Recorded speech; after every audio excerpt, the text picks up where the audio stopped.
We are now going to go to the official Austrian Academy of Sciences, IIASA, public lecture, already said by President Zeilinger. This is a series which we started 4 years ago, and we have been privileged to host a number of distinguished international and Austrian speakers from academia politics. And it's my privilege to invite to take a stage Professor Shalini Randeria. Shalini, are you here? She's there. Please join me here, because we missed you at the beginning. Thank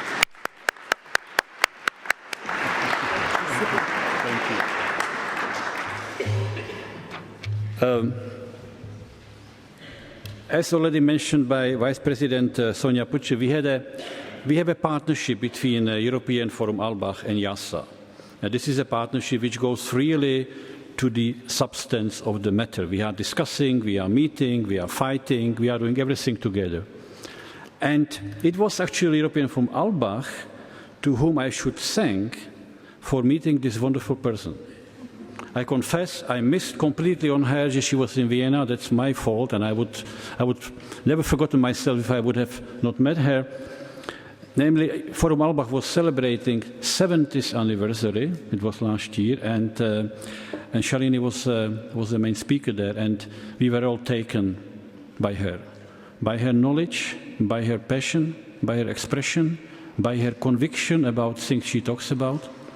And this is what is bringing her today, tonight. IIASA and OAV are privileged, Shalini, to have you here, to give us your lecture about the subject, both from your academic but also personal experience, because you are having both. Welcome again, floor is yours.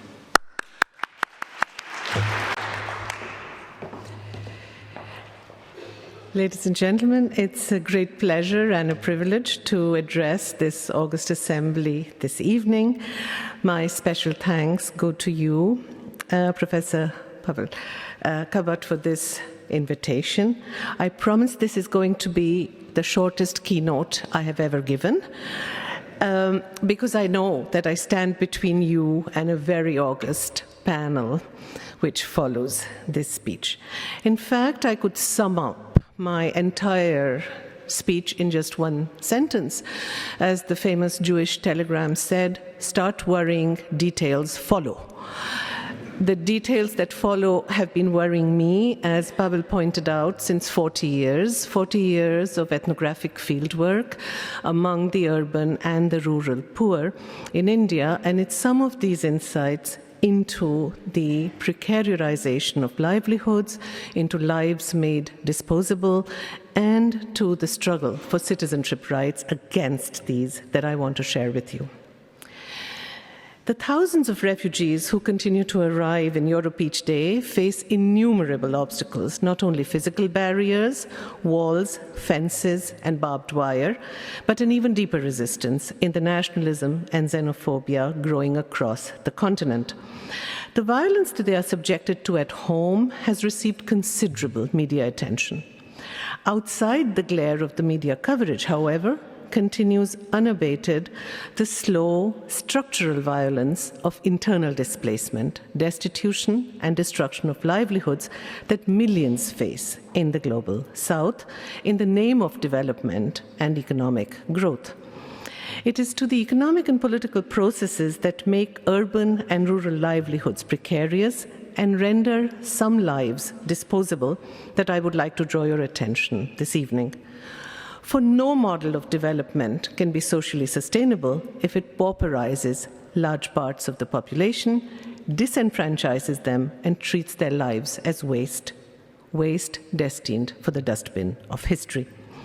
In India alone, every year, hundreds of thousands of people are forced out of their homes and their lands, either through processes where they are rendered superfluous due to the commercialization of agriculture, or because the land on which they live and work has to make way for dams, for highways, for airports, military bases, mining activities, and more recently, special economic zones.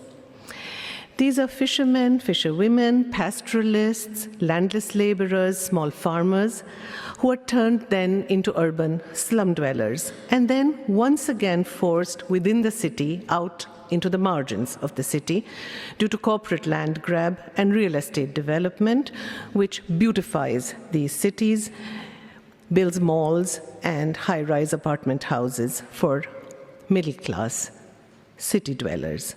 These are the urban and rural poor whose lives I have shared while doing anthropological fieldwork since almost 4 decades.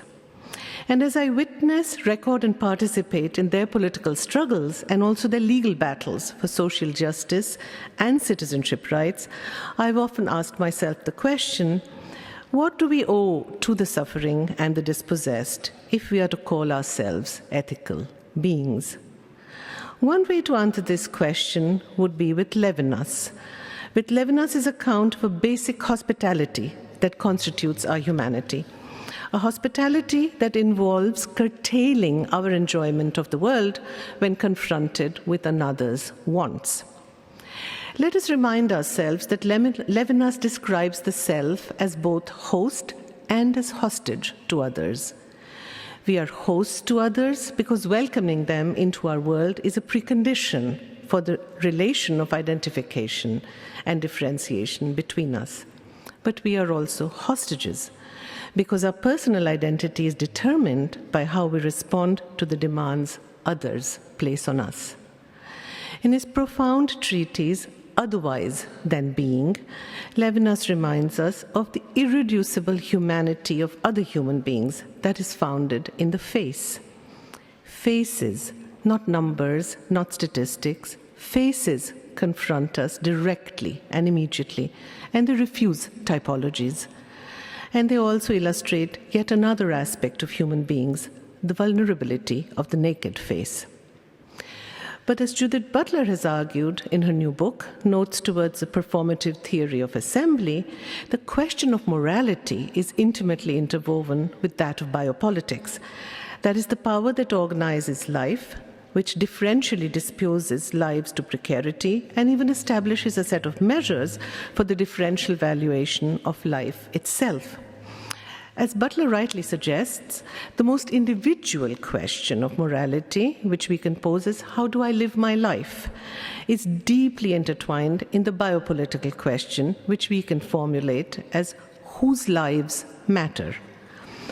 It must thus include a consideration of a biopolitical situation in which diverse populations are subjected to more and more precarious lives.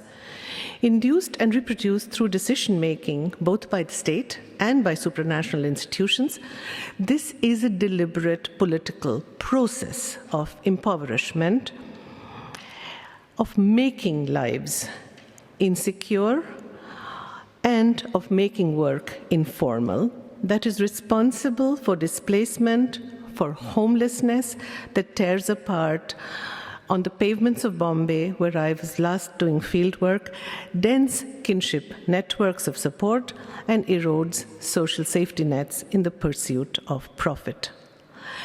Thus, precarity may affect us all existentially, as Butler says, but the deprivations it causes affects us very differently depending on our class, on our gender, and on our race. The current debates on migration alert us then to two crucial aspects that cross-border migration shares with the much larger phenomena of internal migration, which remains not so much in the center of our attention. First, that for migrants, as for those internally displaced, there is an unbundling and uncoupling of citizenship rights. Migrants in Europe, like myself, may not enjoy political rights in any country. I pay taxes in 3, I enjoy social rights in 2, but I can vote nowhere in the world. Those displaced from a special economic zone to the pavements and slums in Bombay, however, lose their political rights even in their own country. They cannot vote without identification papers or a legal home, and as casualized labor, they have no social or economic rights. Secondly, in such biopolitical situations, the question, whose lives matter, or as Judith Butler puts it, whose lives are grievable, points to the fact that we cannot take for granted that all lives are worthy of protection, or that all right-bearing subjects enjoy and should enjoy the same freedoms. On the contrary, such a status must be secured through political means. And that is precisely what has become so difficult today for a variety of reasons that I quickly want to sketch. Constraints imposed by neoliberal globalization on national governments, combined with new opportunities opened by social media, have led to a radical questioning of the legitimacy of the institutions of representative democracy. Tensions between national democratically elected governments and the global market have sharpened, but so have the tensions between the principles of democratic majoritarianism and those of liberal constitutionalism. The result is the spread of illiberal democracies. The space for dissent and public protest was always constrained in authoritarian regimes, but it has increasingly shrunk with the rise of ever more illiberal democracies in Europe and beyond it, thus blurring the sharp distinction between democratic and non-democratic forms of government. Following Pierre Rossin-Wallon, one could posit that today the positive democracy of elections and legal institutions is surrounded by what he calls the negative sovereignty of civil society. When elections become rituals in the exercise of hopelessness, people assert their sovereignty either as the power to refuse or the power to name and shame. Thus, new democracies are often a democracy of rejection, but also one of surveillance. Not only the surveillance of citizens by the state, but equally the surveillance of the state by citizens and by non-governmental organizations using courts, national and transnational, to render states, corporations, and international institutions accountable. With Albert Hirschman, we could then ask, under what conditions societies oscillate between periods of intense preoccupation with public issues and the near total concentration on individual gain and private goals? Hirschman suggested that there are indeed collective cycles of public engagement, though I'm afraid we do not understand these well at all. In many respects, the spread of formal democracy has turned into a crisis of democracy worldwide.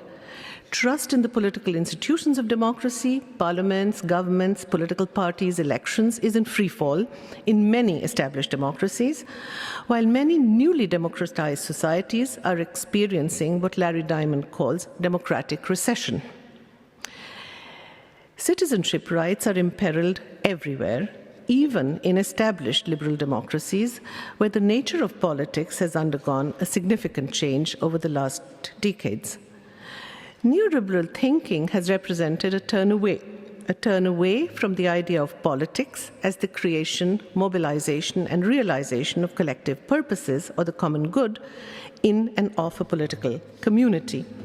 In a neoliberal state, this earlier understanding has been replaced by the idea of politics as the facilitation of individual pursuit of private goals and purposes, on the one hand, and on the other hand, as the locking in of good policies, to use the phrase popularized by the World Bank, with a view to valorization of efficiency over fairness.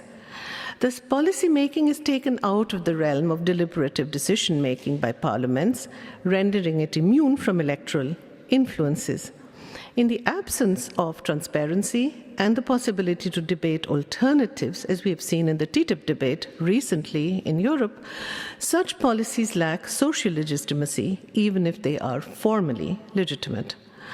The result is widespread depoliticization in democracies without choices, where citizens can vote politicians in and out of power without, however, being able to change policy. Another aspect of the change in democratic governance merits mention, a change which I have explored at length in my own work. While recognizing the severe constraints on the autonomy of states, especially states which have borrowed from the IMF and the World Bank, to design and to implement their own policies, I think it would be a serious mistake to accept the self-representation of these states as being weak. If welfare states were concerned with the redistribution of risk and resources, cunning states, as I call them, seek to redistribute responsibility. Whereas weak states lack the capacity to protect the interests of vulnerable citizens, cunning states show strength or weakness depending on the domestic interests at stake. Cunning, I have argued, is a weapon of the stronger among the subordinate states in the international order. It doesn't describe a characteristic of the state structure or incapacity, but cunning describes the changing nature of the relationship of national elites, very often in concert with international institutions, to their own citizens. The notion of a cunning state is thus a useful way to look at a range of tactics deployed at various sites of negotiation where a shift in responsibilities and sovereignties occur. My empirical research points to the emergence, thus, of intertwined structures of rule, overlapping sovereignties, and complex processes of legal transnationalization that reconfigure the relations between law, state, and territory. But paradoxically, the juridification of more and more areas of life also parallels an erosion of entitlements and of the rights of citizens marginalized by processes of economic restructuring. Let me just end by using one example from my current research on investor-state disputes, which analyzes the effect of bilateral investment arbitration on public decision-making. I cannot go into the details of the ways in which regulatory chill is produced or states are constrained by arbitration, awards, and treaties. I want to point to a different problem here. The neoliberal turn has diminished the space for social objectives and values in global economic governance. This is a result of the prior and fundamental redefinition of the nature and purpose of economic governance, which has redrawn in neoliberal ideology the boundary between economics and politics, and has ruled out distributive, social, or environmental issues as not belonging to the sphere of global trade and investment governance at all. Thus, one could argue, following Andrew Lang, for example, that rather than focus on the relations between functionally specialized legal regimes like trade and human rights, as if there were simply a structural problem of fragmentation of the legal order, I think we need to reopen the space for a fundamental rethinking on the collective purpose in the conduct of international economic governance. Such an effort would use human rights to recreate a sense of moral community and responsibility within the conduct of trade and investment policies. Let me then return to Levinas to remind us that in the face of the impossible responsibility of sharing with all those who need our protection and our hospitality, we require justice, the systematic organization and distribution of resources amongst human beings. As Levinas reminds us, it is our responsibility for others which is the foundation of all human communities, and that the very possibility of living in a meaningful human world is based on our ability to give what we can to others, especially to others in need. Thank you.